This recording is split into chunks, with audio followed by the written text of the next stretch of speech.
नमस्कार दोस्तों, कैसे हो आप सब। तो चलिए आज एक और कहानी। एक छोटे से गांव में एक रिक्शा वाला रहता था। उसका नाम सुनील और उसकी पत्नी का नाम अनीता था। सुनील बहुत ही दयालु और मन का सच्चा इंसान था। उसकी भगवान में श्रद्धा भी अटूट थी। कैसी भी परिस्थिति उसका भगवान पर से भरोसा नहीं डगमगाता। वह रोज ऑटो रिक्शा चलाता लोगों को उनके घर लेकर जाता था। छोटे बच्चों से लेकर बड़ों तक सभी से उसका बर्ताव अच्छा था। अच्छे स्वभाव की वजह से सैकड़ों लोग उसे पहचानने लगे थे। आधी रात भी अगर किसी को आवश्यक काम के लिए बाहर जाना पड़े तो वह नेक इंसान तैयार हो जाता था। रात के समय भी औरतें भरोसे के कारण इस रिक्शा चालक की रिक्शा में ना डरते हुए जाती थी। वो एक दयालु मन का इंसान था। सभी गांव वाले उसे बहुत प्यार करते थे। उसे तीन लड़कियां थी, चांदनी, सलोनी और अंकिता। वह तीनों पढ़ाई कर रही थी। बड़ी लड़की की पढ़ाई पहले से ही पूरी हो चुकी थी। सुनील ने अपनी बड़ी बेटी चांदनी की 12वीं तक ही पढ़ाई करवाई थी। बाकी की दो लड़कियां पढ़ाई कर रही थी। उम्र होते ही उसने अपनी बड़ी बेटी की शादी करने का निश्चय किया। भगवान ने दिया हुआ उसके पास जो भी था वो उसके लिए काफी था। रिक्शा चालक ने अपनी बड़ी बेटी की शादी एक अच्छी जॉइंट फैमिली में तय की। उसके ससुराल वालों ने शादी की तारीख निश्चित की थी। रिक्शा चालक ने अपनी बेटी की शादी के लिए पैसा जमा कराने के लिए दिन मेहनत की थी। उसने अपनी बेटी को गहने, कपड़े और शादी का सब सामान खरीद कर दिया। वह अपनी बेटी की शादी का दिन देखने के लिए आतुर था। एक दिन वह भगवान के मंदिर में पूजा करने गया। मंदिर में पूजा करते हुए बोला, हे भगवान, मेरी बेटी की शादी जल्द होने वाली है। मेरी बेटी की शादी का सामान खरीदी करते समय मुझे कभी भी कोई कमी नहीं हुई। आपके दयालुपन से सब ठीक चल रहा है। सब सामान भी आ गया है, खाद्य पदार्थ भी पहुंच गए हैं। उसने इन सभी के लिए भगवान का उपकार माना और उन्हें धन्यवाद किया। शादी को 2-3 दिन बचे थे। वह अपनी बेटी के पास गया और बोला, मेरे पास तुम्हें देने के लिए ज़्यादा नहीं है, पर मैंने तुम्हारे लिए कुछ गहने लिए हैं। एक अच्छे परिवार में तुम्हारा हाथ सौंप रहा हूँ। लड़का अच्छा काम करता है, वहाँ तुम्हें किसी भी चीज़ की कमी नहीं होगी। लड़की है, दूसरों की संपत्ति होती है, उन्हें एक न एक दिन ससुराल जाना ही पड़ता है। कभी निराश मत होना बेटा। आज मैं तुम्हें यह पाठ सिखा रहा हूँ। बड़े लोगों की आज्ञा का पालन करना, अपने सास ससुर को अपने माता पिता समान समझना। मैंने तुम्हें 12वीं तक पढ़ाया है और सिलाई भी सिखाई है। ससुराल वालों ने तुम्हें कोई भी काम करने को कहा तो वह काम तुम जरूर करना। हमारी प्रतिष्ठा का ध्यान रखना। लड़की उसके अच्छे गुणों से ससुराल वालों को अपना बनाती है। तुम्हारे सास और ससुर तुम्हें ताना मार रहे होंगे तो समझ लेना कि तुम्हारे खुद के माता पिता तुम्हें बोल रहे हैं। यह सब बातें वह रिक्शा चालक अपनी बेटी को समझा रहा था। समझाते वक्त उसकी आंखों से आंसू आ गए थे। घर में शादी का वातावरण था। घर में रिश्तेदारों की धूम थी। शादी को 3 दिन बाकी थे। रात में अचानक रिक्शा चालक के घर भीषण रात को पूरा घर आग के लपेट में आ गया। उसके घर में उसकी छोटी बेटी अंकिता पानी पीने के लिए उठी।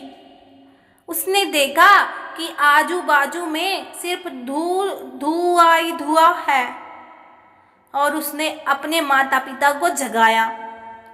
जागते ही सब आग लगी ऐसा चिल्लाने लगे, कोई तो हमें बचाओ, कोई तो हमें बचाओ। बड़ी मुश्किल से रिक्शा चालक ने पीछे की बालकनी में जाकर खंबे के सहारे से बालकनी से बाहर जाने का प्रयास किया। घर के सभी सदस्यों को जैसे तैसे उसने बचा लिया, लेकिन आग में घर का सब सामान जलकर खाक हो गया। आग में शादी का सब सामान जलकर राख हो गया था। जहां थोड़ी देर पहले खुशियां थी, वहां का दृश्य अब देखा नहीं जा रहा था। जिसने देखा उसकी आंखों से आंसू आने लगे। सब सोचने लगे, बेचारा अब क्या करेगा। चांदनी उसके माता पिता की तरफ दौड़ते हुए गई और बोली, पापा निराश मत हो, पापा थोड़ी भी चिंता मत करो, यह सब मेरे नसीब में लिखा था। बुरे वक्त में हम हार नहीं मानेंगे। मैं आपका लड़का नहीं हूँ तो क्या हुआ, आपने हमें लड़कों के जैसे पालन पोषण करने में कोई कसर नहीं छोड़ी। सलोनी और अंकिता यह दोनों भी उठ गई थी। वह दोनों भी अपने पिता के पास जाकर खड़ी हो गई। पापा, हम सब आपकी शक्ति है। हम तीनों ही आपकी बेटियां नहीं बल्कि बेटे हैं। आज से हम भी आपके साथ काम करेंगे। चांदनी बोली, अगर वो लड़का मुझे सच्चा प्यार करता होगा तो यह सब देखकर भी वह शादी के लिए तैयार होगा। जो भी होगा वह मैं आनंद से स्वीकार कर लूंगी, चिंता मत कीजिए। तीनों बेटियों ने मिलकर अपने पापा को समझाया। आजू बाजू के सब लोग इकट्ठा हुए, साथ में बोल रहे थे कि ससुराल वालों को क्या जवाब दोगे। जो आया वह शोक व्यक्त करके चला जाता था। सुनील के घर के पास लोगों की भीड़ जमा हुई थी। सभी बोलने लगे कि आपने अच्छे काम करके पैसे कमाए थे। सुनील बोला, कदाचित भगवान की यही इच्छा होगी। तभी उसकी पत्नी अनीता आई और बोली कि आप सब भगवान का नाम स्मरण करते रहो। आपके भगवान से ने आपको हम बदले में हमें यह सब दिया है। अब इस घर में कभी भी भगवान का नाम नहीं लेना। तभी सुनील उससे बोला, तुम नसीब वाली हो जो इतनी बड़ी आग में से तुम जिंदा वापस बाहर आई। यह नियति का खेल है, भगवान को क्यों दोष देते हो। किसी आदमी ने प्रेस में यह खबर दे दी। दूसरे दिन समाचार पत्र में खबर आई कि ऑटो रिक्शा चालक सुनील के घर में आग में जलकर सब खाक हो गया। उसकी बेटी की शादी को कुछ ही दिन बचे थे। गरीब आदमी अपनी बेटी की शादी कैसे करेगा। जिसने भी यह खबर सुनी उसने मदद की। उसे भले रिक्शा चालक को पहचानने वाले सब आए और पता नहीं अपने साथ क्या लाए। उसका घर तोहफा से भर गया था। किसी ने गहने, किसी ने कपड़े, किसी ने राशन तो किसी ने पैसे दिए। सब सुनने के बाद सभी रिश्तेदारों ने मदद की। शाम तक उसके घर में कितने रुपए जमा हुए थे पता नहीं। तीनों लड़कियों ने सब पैसे पापा के पास दे दिए। तब सभी का अपनी आंखों पर विश्वास नहीं हो रहा था कि जहां सब ध्वस्त हो गया था वहां उसने तीनों लड़कियों के साथ बैठे बैठे इतने पैसे जमा कर लिए कि आसानी से अपनी बेटी की शादी कर सके। भगवान देता है तो छप्पर फाड़ कर देता है। उसने अपनी बेटी की शादी मंदिर में बड़े धूम धड़ाके के साथ की। लोग आपस में बोल रहे थे कि सच्चे मन के इंसान को भगवान मदद क्यों नहीं करता। आज भगवान के इस चमत्कार पर सभी की श्रद्धा थी। भगवान जो भी करते हैं वह अच्छा ही करते हैं। रिक्शा चालक की पत्नी बोली, मुझे माफ कर दो। गुस्से से भगवान को क्या कुछ नहीं बोला मैंने।